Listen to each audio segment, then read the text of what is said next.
Hi friends, ನಮಸ್ಕಾರ ಎಲ್ಲರಿಗೂ. ಇವತ್ತೊಂದು ಸಮ್ಮರ್ ಡ್ರಿಂಕ್ ನಾನು ಮಾಡ್ತಾ ಇರೋದು ಅಂದರೆ ನಾನಿಲ್ಲಿ ಆರೆಂಜ್ ಜ್ಯೂಸ್ ಮಾಡ್ತಾ ಇರೋದು. ಸ್ವಲ್ಪನೂ ಕಹಿ ಆಗದೆ ಮಿಕ್ಸಿ ಜಾರ್ನು ಬಳಸದೆ ನಾನು ಈ ಜ್ಯೂಸ್ ಮಾಡ್ತಾ ಇದ್ದೀನಿ. ಒಂದು ಹೆಲ್ದಿ ಆಗಿರುವಂಥ ಆರೆಂಜ್ ಜ್ಯೂಸ್ ಅಂತಾನೆ ಹೇಳ್ಬೋದು. ಅಂದರೆ ನಾನಿಲ್ಲಿ ಒಂದು ವೆಜಿಟೇಬಲ್ ಚಾಪರ್ ಉಪಯೋಗಿಸಿ ಮಾಡ್ತಾ ಇರೋದು. ಸ್ವಲ್ಪನೂ ಕಹಿ ಆಗಲ್ಲ, ನನಗೆ ತುಂಬ ಟೇಸ್ಟಿ ಆಗುತ್ತೆ. ಮಕ್ಕಳಿಗೆಲ್ಲ ಈ ರೀತಿ ಮಾಡಿ ಡೈಲಿ ನಮಗೆ ಕೊಡ್ಬೋದು. ಬನ್ನಿ ನೋಡೋಣ ಹೇಗೆ ಮಾಡೋದಂತ. ಆಮೇಲೆ ಫಸ್ಟ್ ಟೈಮ್ ಚಾನಲ್ ನೋಡ್ತಿದ್ರೆ ಚಾನಲ್ ಸಬ್ಸ್ಕ್ರೈಬ್ ಮಾಡಿ ಸಪೋರ್ಟ್ ಮಾಡಿ. ಅದರ ಪಕ್ಕದಲ್ಲಿರುವ ಬೆಲ್ ಐಕನ್ ಪ್ರೆಸ್ ಮಾಡಿ, ಅದರಲ್ಲಿ ಬರೋ ಆಲ್ ಆಪ್ಷನ್ಗೂ ಕ್ಲಿಕ್ ಮಾಡಿ. ಹಾಗಿದ್ರೆ ಮಾತ್ರ ನಾನು ಹಾಕುವ ಹೊಸ ಹೊಸ ವಿಡಿಯೋಸ್ಗಳ ನೋಟಿಫಿಕೇಶನ್ ನಿಮಗೆ ಸಿಗುತ್ತೆ.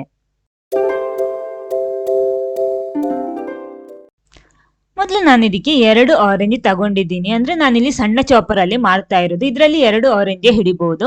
ನಿಮಗೆ ಸ್ವಲ್ಪ ಜಾಸ್ತಿ ಬೇಕಿದ್ರೆ ಸ್ವಲ್ಪ ದೊಡ್ಡ ಚಾಪರ್ ತಗೊಳ್ಳಿ. ನೋಡಿ ಈ ರೀತಿ. ನೆಕ್ಸ್ಟ್ ನಾನು ಇದಕ್ಕೆ ಹಾಕ್ತಾ ಇರೋದು 1/4 ಸ್ಪೂನ್ನಷ್ಟು ನಮ್ಮ ಸಬ್ಜಾ ಸೀಡ್ ಇದೆಯಲ್ಲ, ಅದನ್ನು ಹಾಕ್ತಾ ಇದ್ದೀನಿ. ಅಂದರೆ ಬೆಸಿಲ್ ಸೀಡ್, ಕಾಮಕಸ್ತೂರಿ ಬೀಜ, ಅದನ್ನು ನೀರಲ್ಲಿ ಸ್ವಲ್ಪ ಹೊತ್ತು ನೆನೆಸಿಡ್ತಾ ಇದ್ದೀನಿ ಈ ರೀತಿ. ಓಕೆ, ನೆನೆಸಿಟ್ಟ ಮೇಲೆ ಅದು ಚೆನ್ನಾಗಿ ಉಬ್ಬಿ ಬರುತ್ತೆ. ಇದನ್ನೊಂದು ಸೈಡಲ್ಲಿ ಇಟ್ಬಿಡಿ. ಈ ರೀತಿ ಇದೆ. ಚೆನ್ನಾಗಿ ಮಿಕ್ಸ್ ಮಾಡಿಕೊಂಡು ಆಮೇಲೆ ಕ್ಲೋಸ್ ಮಾಡಿಟ್ಬಿಡಿ. ಓಕೆ, ಇದು ರೆಡಿ ಆಗಿದೆ. ನೆಕ್ಸ್ಟ್ ಒಂದು ಚಾಪರ್ ತಗೊಳ್ಳಿ. ಅದಕ್ಕೆ ನಾನಿಲ್ಲಿ ಒಂದು ಆರೆಂಜ್ ಸಿಪ್ಪೆ ಸುಲಿದು ಹಾಕ್ತಾ ಇದ್ದೀನಿ. ಈ ರೀತಿ ಹಾಕ್ತಾ ಇದ್ದೀನಿ. ಅಂದರೆ ಮೊದಲು ಇದನ್ನು ನೀಟಾಗಿ ಕ್ಲೀನ್ ಮಾಡಿಬಿಟ್ಟು ಹಾಕೋಬೇಕು. ಅಂದರೆ ಇಲ್ಲಿ ಬೀಜ ತೆಗೆಯೋದೇ ಬೇಡ ನಮಗೆ. ನೋಡಿ ಈ ರೀತಿ ನೀಟ್ ಮಾಡಿ ಅದರ ಹೊರಗಿರುವ ಈ ರೀತಿಯ ನಾರನ್ನೆಲ್ಲ ತೆಗ್ಬಿಟ್ರೆ ಸಾಕು. ಅಂದ್ರೆ ಕಟ್ ಮಾಡಿಬಿಟ್ಟು ಬೀಜ ಎಲ್ಲ ತೆಗಿಬೇಕಾದ ಅವಶ್ಯಕತೆನೇ ಇಲ್ಲ. ಇಲ್ಲಿ ಬೀಜ ಇದ್ಬಿಟ್ಟೆ ನಾನು ಸ್ವಲ್ಪನೂ ಕಹಿ ಆಗದೆ ಯಾವ ರೀತಿ ಮಾಡ್ಬೋದು ಅಂತ ಹೇಳಿಕೊಡ್ತಾ ಇದ್ದೀನಿ. ನೋಡಿ ಈ ರೀತಿ ಕ್ಲೀನ್ ಮಾಡಿಬಿಟ್ಟು ನಾನಿಲ್ಲಿ ಈ ಚಾಪರಲ್ಲಿ ಹಾಕ್ತಾ ಇದ್ದೀನಿ. ಅಂದರೆ 2 ಆರೆಂಜ್ ತಗೊಂಡಿದ್ದೀನಿ. 2 ಆರೆಂಜ್ ಇದರಲ್ಲಿ ಕರೆಕ್ಟಾಗಿ ಹಿಡಿಯುತ್ತೆ. ಸ್ವಲ್ಪ ಜಾಸ್ತಿ ಮಾಡ್ತಿದ್ರೆ ನಾನು ಹೇಳಿದ್ದೀನಿ 2 ಸಲ ಮಾಡ್ಕೊಳ್ಳಿ, ಇಲ್ಲಾಂದರೆ ಸ್ವಲ್ಪ ದೊಡ್ಡ ಚಾಪರ್ ತಗೊಳ್ಳಿ. ನೋಡಿ ಇಲ್ಲಿ ಎಲ್ಲ ಹಾಕ್ಕೊಂಡಿದ್ದೀನಿ. ಇನ್ನು ಇದರ ಮುಚ್ಚಳ ಮುಚ್ಚಿಬಿಟ್ಟು ಇದರ ಸೈಡಲ್ಲಿ ಒಂದು ದಾರ ಇರುತ್ತೆ, ಅದನ್ನು ಎಳೆದ್ಬಿಟ್ರೆ ಆಯಿತು. ನೋಡಿ ಈ ರೀತಿ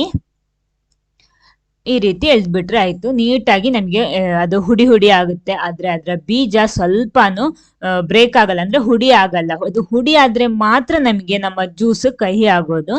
ನೋಡಿ ಈ ರೀತಿ ಮಾಡಿಬಿಟ್ರೆ ಆಯಿತು. ನೋಡಿ 2-3 ಸಲ ಈ ರೀತಿ ಮಾಡಿದರೆ ನಮಗೆ ಇದು ನೋಡಿ ಕರೆಕ್ಟಾಗಿ ಆಗಿದೆ. ನೋಡಿ ಒಂದು ಬೀಜನೂ ಅದರ ಹುಡಿ ಆಗಿಲ್ಲ. ನೋಡಿ ಕರೆಕ್ಟಾಗಿ ಸಿಕ್ಕಿದೆ. ಇನ್ನೊಂದು ಜರಡಿ ಉಪಯೋಗಿಸಿ ಇದನ್ನು ಸೋಸ್ಕೊಳ್ಳಿ ಈ ರೀತಿ. ಆಮೇಲೆ ನಾನು ಈ ಜ್ಯೂಸ್ ಹೆಲ್ದಿ ಅಂತ ಹೇಳಿದ್ದೀನಿ. ನಾನು ಇದಕ್ಕೆ ಸ್ವಲ್ಪನೂ ಸಕ್ಕರೆ ಹಾಕ್ತಾ ಇಲ್ಲ, ಅದೇ ರೀತಿ ನೀರೂ ಹಾಕ್ತಾ ಇಲ್ಲ. ಅಂದರೆ ಪ್ಯೂರ್ ಆಗಿರುವಂತಹ ಜ್ಯೂಸ್ ಇದು. ನಿಮಗೆ ಸಕ್ಕರೆ ಎಲ್ಲ ಬೇಕಿದ್ರೆ ಆಮೇಲೆ ಹಾಕ್ಬಿಟ್ಟು ಮಿಕ್ಸ್ ಮಾಡ್ಬೋದು, ನೀರು ಬೇಕಿದ್ರು ಸೇರಿಸ್ಬೋದು. ನಾನಿಲ್ಲಿ ಪ್ಯೂರ್ ಆಗಿರುವಂತಹ ಜ್ಯೂಸ್ ಇಲ್ಲಿ ತೆಗಿತಾ ಇದ್ದೀನಿ. ನೋಡಿ ಇಲ್ಲಿ 2 ಆರೆಂಜ್ ಉಪಯೋಗಿಸಿ ನಮಗೆ ಇಷ್ಟು ಜ್ಯೂಸ್ ಸಿಗುತ್ತೆ. ನೋಡಿ ಬೀಜ ನೋಡಿ ಎಲ್ಲ ಅದೇ ರೀತಿ ಇರುತ್ತೆ. ಈ ಬೀಜ ಫುಲ್ ಆಗಿ ಹುಡಿಯಾದ್ರೆ ಮಾತ್ರ ನಮಗೆ ಜ್ಯೂಸ್ ಏನಾಗುತ್ತೆ, ಕಹಿ ಆಗುತ್ತೆ. ಮಿಕ್ಸಿ ಜಾರಲ್ಲೂ ಇದು ಯಾವ ರೀತಿ ಮಾಡೋದಂತ ನಾನು ಆಲ್ರೆಡಿ ವಿಡಿಯೋ ಅಪ್ಲೋಡ್ ಮಾಡಿದ್ದೀನಿ. ಅದರ ಲಿಂಕು ನಾನು ಈ ಕೆಳಗಡೆ ಡಿಸ್ಕ್ರಿಪ್ಷನ್ ಬಾಕ್ಸಲ್ಲಿ ಹಾಕ್ತೀನಿ, ಅದು ನೋಡಿಬಿಡಿ.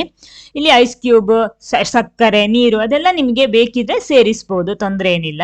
ನೋಡಿ ನಮ್ಮ ಜ್ಯೂಸ್ ಇಲ್ಲಿ ರೆಡಿ ಆಗಿದೆ. ಮೊದಲು ನೋಡಿ ಸಬ್ಜಾ ಸೀಡ್ ಎಲ್ಲ ಚೆನ್ನಾಗಿ ನೋಡಿ ನೀರಲ್ಲೆಲ್ಲ ಉಬ್ಬಿ ಬಂದಿದೆ. ಅದು ಅದರ ಮೇಲ್ಗಡೆ ನಮ್ಮ ಜ್ಯೂಸ್ ಹಾಕ್ತಾ ಇದ್ದೀನಿ.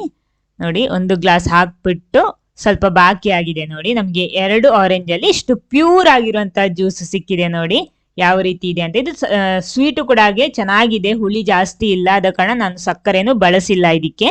ಮಕ್ಕಳಿಗೆಲ್ಲ ಈ ರೀತಿ ಮಾಡಿ ಕೊಡ್ಬೋದು ಈ ಸಮ್ಮರ್ ಸೀಸನಲ್ಲಿ, ಬೇಸಿಗೆ ಕಾಲದಲ್ಲಿ. ಈ ವಿಡಿಯೋ ನಿಮ್ಗೆ ಇಷ್ಟ ಆಗಿದ್ರೆ ಖಂಡಿತ ಲೈಕ್ ಮಾಡಿ, ಎಲ್ಲರ ಜೊತೆನೂ ಶೇರ್ ಮಾಡಿ. Thank you.